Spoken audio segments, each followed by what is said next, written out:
Economia é fácil. A informação traduzida para a sua linguagem. Com Almir Cesar Filho. Pergunta ainda explorando os vários aspectos da questão da segurança pública. Vamos a um tema que eu acho muito importante, que é a militarização das polícias, né? Que parece que ganhou um novo ímpeto, pelo menos o que está registrado nas notícias. O número de mortes, e aí tem muito a ver com a questão da militarização, o número de mortes provocadas por policiais militares em serviço cresceu 26% no primeiro semestre deste ano no estado de São Paulo, apenas em São Paulo. O total de ocorrências subiu de 123 nos primeiros 6 meses do ano para 155 em igual período deste ano. Os dados são da própria Secretaria de Segurança Pública de São Paulo. Isso é São Paulo. Na Bahia, a gente ainda pode destacar vários eventos chocantes, como várias chacinas, só nesse primeiro semestre.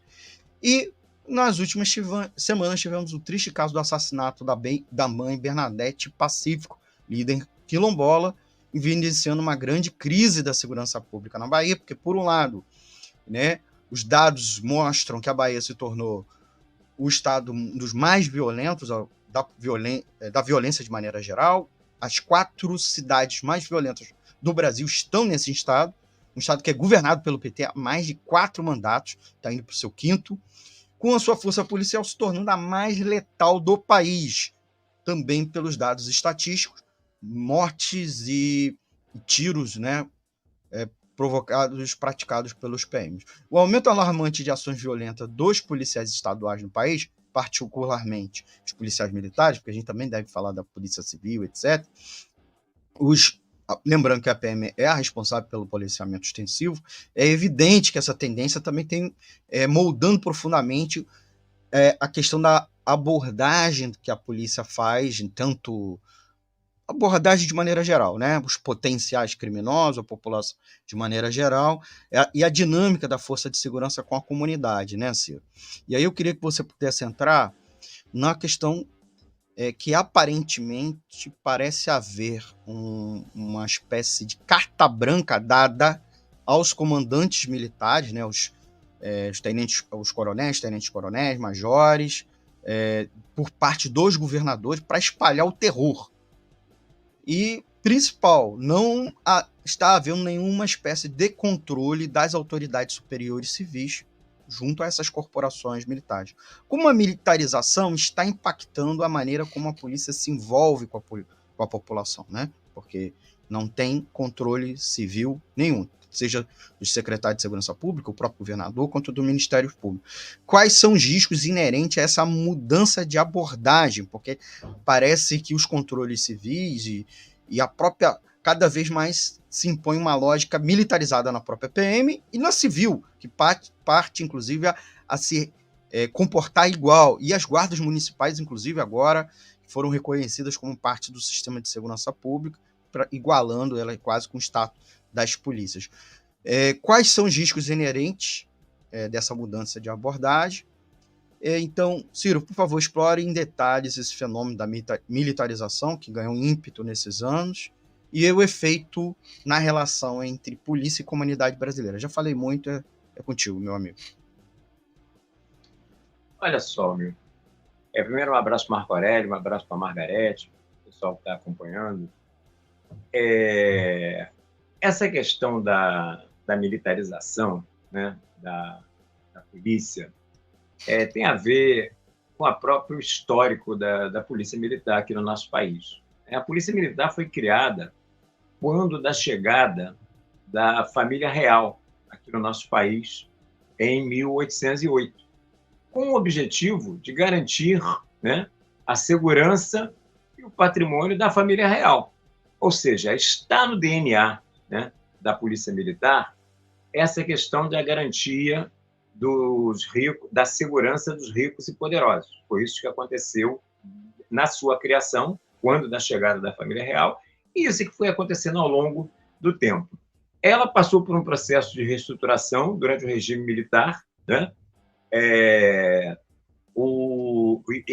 ela passou a ter exatamente, né, uma e a hierarquia militar semelhante, né, à das Forças Armadas, e aí também se expressa uma contradição de classe, né, porque os altos oficiais da PM, assim como os oficiais das Forças Armadas, são oriundos da classe dominante ou então de setores mais altos da própria classe média, enquanto a sua base da pirâmide, né, é do povo trabalhador. É a polícia que mais mata negros, mas é uma polícia composta majoritariamente por negros. Essa que é a realidade das polícias militares no país inteiro, né? Inclusive aqui no Rio de Janeiro, São Paulo, em todo lugar, né? Por quê? A força policial ela vem do povo, ela vem da classe trabalhadora. Agora, é submetida, né, a uma política rigorosa, né, de hierarquização militar, onde quem manda vem das classes dominantes, vem das elites dominantes do país, e quem é o braço armado, né, quem vai para a rua para matar preto, para matar pobre, é o próprio setores da própria estratos da própria classe trabalhadora.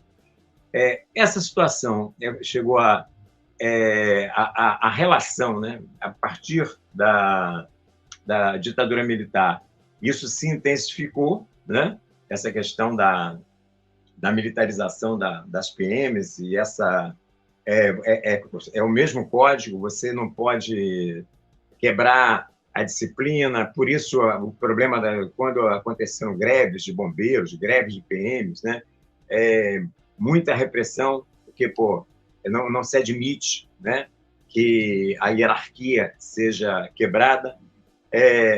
Uma outra questão, né, o fato de que, quando, no primeiro governo Lula, que o Brasil participou da MINUSTAH, né, a chamada ajuda militar humanitária ao povo do Haiti, e o Lula terceirizou, né, a repressão ao povo haitiano para deixar o Bush com as mãos livres para atacar o Iraque, né, lá no Oriente Médio, o que nós vimos, né, na repressão que se estabeleceu por essas tropas de segurança da ONU, encabeçadas pelas Forças Armadas brasileiras. No Haiti, em Cité Soleil, principalmente, que é a maior favela do mundo, né, o que nós vimos foi um laboratório dessa polícia de segurança que depois passou a se expressar aqui no nosso país, né, que é tratar as favelas e as periferias como inimigo interno. Essa é a lógica. O exército, né, ele está voltado para o inimigo externo, guarda das fronteiras, etc., e a polícia militar ela vai atuar contra o inimigo interno. Esse inimigo interno, por isso tem os batalhões de elite, tem o batalhão de choque, você tem o BOP, né, que são batalhões voltados para a repressão, né, quer seja do crime organizado, né, entre aspas, quando eles atacam, esse é o pretexto deles quando atacam, né, invadem as favelas, mas também os movimentos sociais, né? Quando você tem repressão nas passeatas das categorias em luta, quer seja professores, operários, estudantes, quem entra em luta está lá o cacetete do choque para poder garantir os interesses da classe dominante do governo. Nas comunidades, é uma política de controle social. Na verdade, ao não ter uma política de pleno emprego, um salário mínimo decente, moradias decentes, saúde pública, educação pública decente, não tem oferta de emprego, não tem o que tem a repressão sobre a classe trabalhadora, sobre a responsabilidade dessas polícias militares em particular, né, porque o policiamento ostensivo é de responsabilidade das polícias militares. Então, é esse conjunto de coisas que faz com que, por exemplo, os movimentos negros do país tenham sido obrigados, né, durante esse mês que passou agora, a se unir, né, discutindo a necessidade de uma jornada de luta contra essa questão da violência policial, contra o racismo policial, né, contra esse genocídio ao povo negro, que nós tivemos no dia 24 de agosto agora, manifestações no país inteiro, né, no país inteiro, com atos expressivos aqui no Rio de Janeiro, em São Paulo, em outros lugares do país, contra esse racismo policial, contra essa política de segurança. Então, é fundamental nós entrarmos no debate sobre a questão da desmilitarização das PMs. Isso é de fundamental importância. Nós deveríamos ter uma só polícia civil, né, com direito de greve, com direito de sindicalização, com salário digno para inibir, né, para a questão da corrupção. Agora, onde o policiamento ostensivo fosse feito por uma polícia fardada e o policiamento de inteligência feito por uma polícia paisana, mas ambas civis, como é, por exemplo, dos Estados Unidos. Nos Estados Unidos você tem lá o policiamento fardado, mas eles não são militares, eles usam farda por conta do policiamento ostensivo. E é o que nós defendemos aqui, a desmilitarização da PM. É claro que isso aí significaria a criação de uma nova polícia, a exclusão imediata, né, dos quadros da polícia, de todos aqueles militares envolvidos, militares e policiais civis também, envolvidos em casos de corrupção ou de crimes contra os direitos humanos, né, passar por um novo processo de educação, de respeito aos direitos humanos, de respeito ao cidadão e à cidadã, e principalmente à classe trabalhadora, porque é a classe trabalhadora, né, que mantém, através de seus impostos, o salário, inclusive, desses policiais, né, e defendendo, né, o direito de greve, defendendo o direito de sindicalização, defendendo salários dignos, com todas essas coisas. E é lamentável, eu tenho uma história assim, muito triste, né, que durante o tempo todo que eu dei aula em faculdade de Direito, eu tive muitos alunos policiais, né, que estudam para melhorar a sua condição de vida e tal, e alguns deles PMs.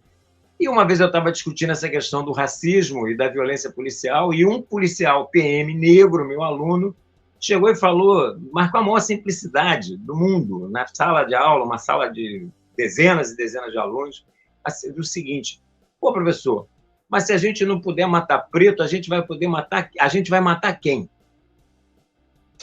Desse jeito. Se a gente não puder matar preto, a gente vai matar quem? Cara, é óbvio que isso quase que me tirou do sério, né? Eu tive que manter ali a minha... Né? Eu estava numa sala de aula, eu não podia perder a minha compostura ali de professor, mas mostra quão introjetado está na cabeça, né, desses policiais a naturalização da morte do cidadão negro pobre, né? Se não vai matar negro, vai matar quem? Porque é isso que acontece. E como você falou, uma coisa indiscriminada, que tanto mata aquela pessoa que está envolvida com o tráfico, como mata um monte de trabalhadores inocentes porque estão com um instrumento de trabalho que o cara pensa que que podia ser uma arma, ou por balas perdidas, que sempre encontra corpos negros, quer seja de trabalhadores inocentes, crianças, adolescentes, né? Então, sem falar a violência em relação à questão, por exemplo, essas operações policiais, que além de matar as pessoas com balas, também mata a perspectiva de futuro, porque cada dia de uma operação policial são dias e dias que as crianças ficam sem aula, as escolas públicas fechadas, os postos de saúde fechados, trabalhadores sem poder ir ao emprego, mas essas crianças que ficam sem aulas depois são cobradas pela classe dominante na falácia da meritocracia. E como que crianças, né, que perdem dias e dias do ano letivo por conta de operações policiais vão competir em igualdade de condições com aquelas pessoas que estudaram nas escolas privadas, né? Aqui do Rio de Janeiro tem um monte de santos milagrosos, São Bento, São Vicente, Santo Inácio, Santo isso, Santo aquilo.